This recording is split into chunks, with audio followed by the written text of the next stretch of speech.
I am honored to have as a guest today a man whose creative works are well known, but very few know his face.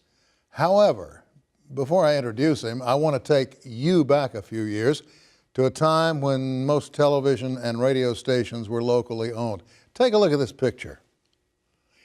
Incredibly talented young men and women got their start in Tulsa broadcasting. And the same thing was going on behind the scenes as well. Some of these folks moved on and up in the business, meaning others decided to stay right here, and their impact is still being felt. First, take a look at this. Eight's the Place.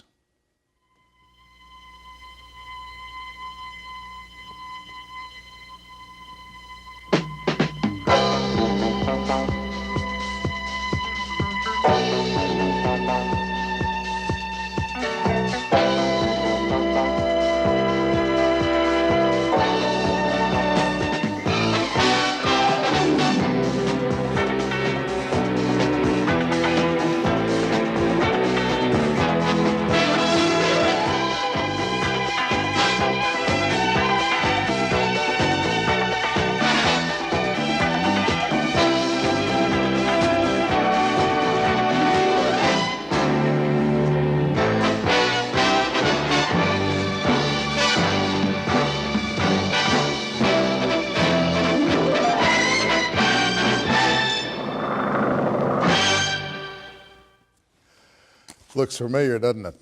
Well, it does if you're over 12.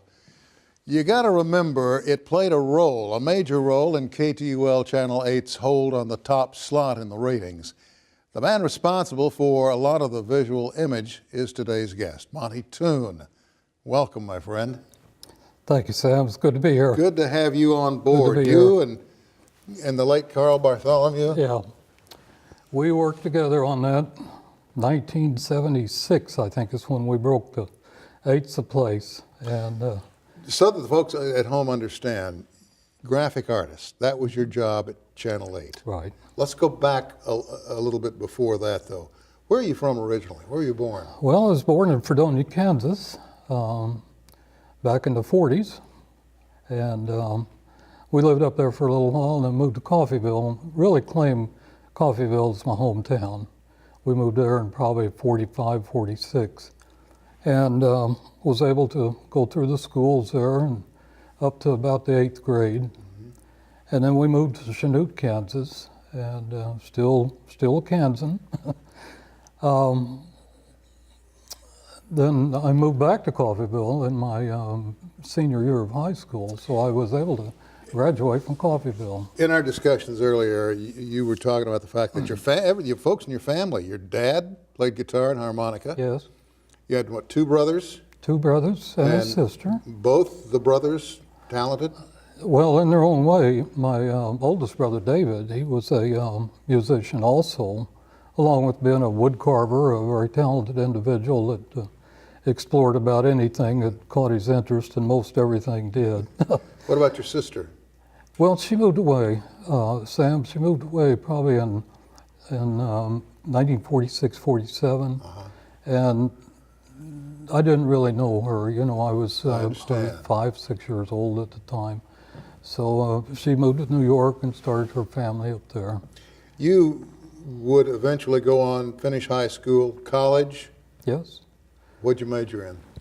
Well, I got a degree, Bachelor of Science in secondary art education. All through high school, I was very interested in art and wanted to maybe be involved with it somehow, but I don't know, I guess I sold myself short and said I probably couldn't make a living as an artist. And looking back on it, I was probably right. No.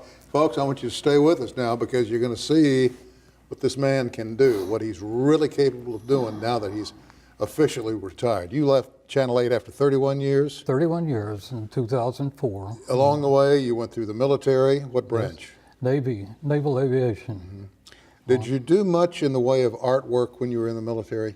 Not really, Sam. We were so busy flying airplanes, it seemed like. Yeah. No, I did some cartooning and entertained, you know, sitting around and killing time, that kind of thing. But okay, you finished the military. yes. You come back to Oklahoma? Or Come back to Kansas? Coffeyville Coffeyville, and started junior college there in Coffeyville, community junior college, and then advanced on up to Emporia. Was Kansas State Teachers College at the time in Emporia, the last college with teachers in its name. It's now Emporia State University. But I got my degree. It took 6 years to go through. I worked nights as a machinist, manufacturing, running different types of equipment, and quite a contrast from that to the art education that I was going. But I got my degree in '69 and started teaching then. I taught junior high school in Emporia, Kansas for 3 years. Whatever possessed you to knock on the door of Channel 8? Well, I didn't knock on their door, they knocked on my door.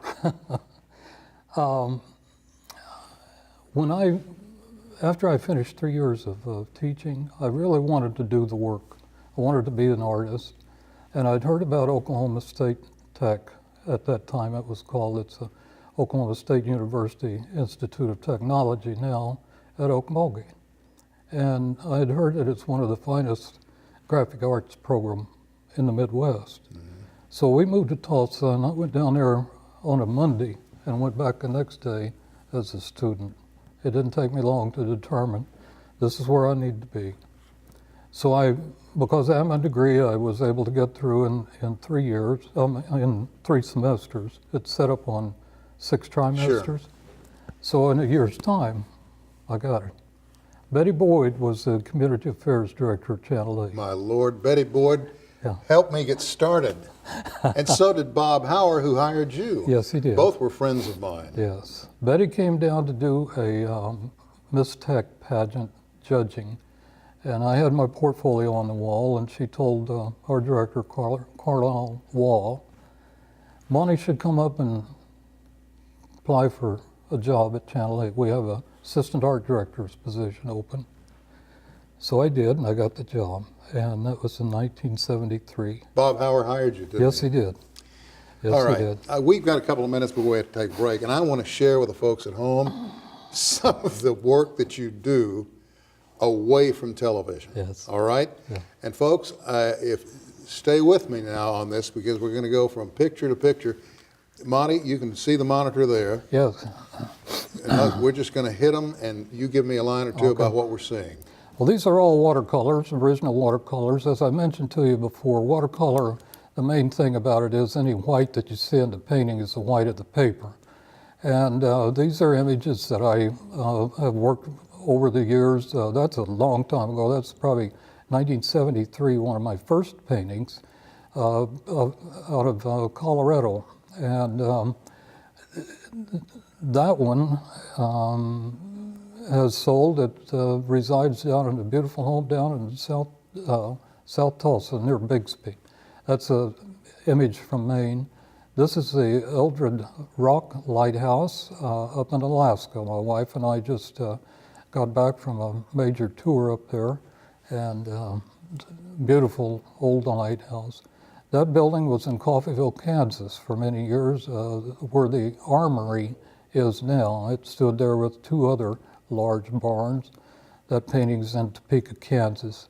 This little girl was one of a class of students in Calgary, Alberta, that were dressed up in primitive clothing, the bonnets and the aprons, and they were looking at different lifestyles of our past. This young girl was watching a blacksmith work and very intent on it. I want to stop with this one. Hold it up for just a minute. One of the things that has struck me as I've gone through your work, and you folks, you can go online and take a look at what Monty's done. Without exception, I glean a sense of longing. I'm not a sense of loneliness. You're not a lonely person. No. And yet this comes out in your work. Is that intentional? It just happened, Sam. I've heard similar statements in the past about my work, that there is a loneliness, a longing for for many years, I didn't paint put a person in my imagery. A lot of my earlier works, I'm gradually getting more comfortable with the human figures and faces.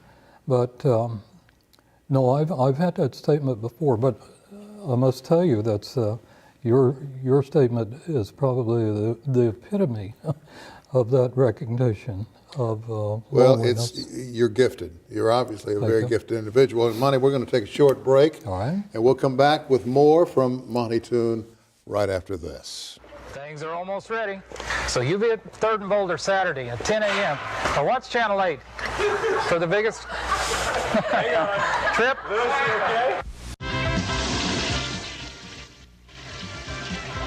Night shift will be right back.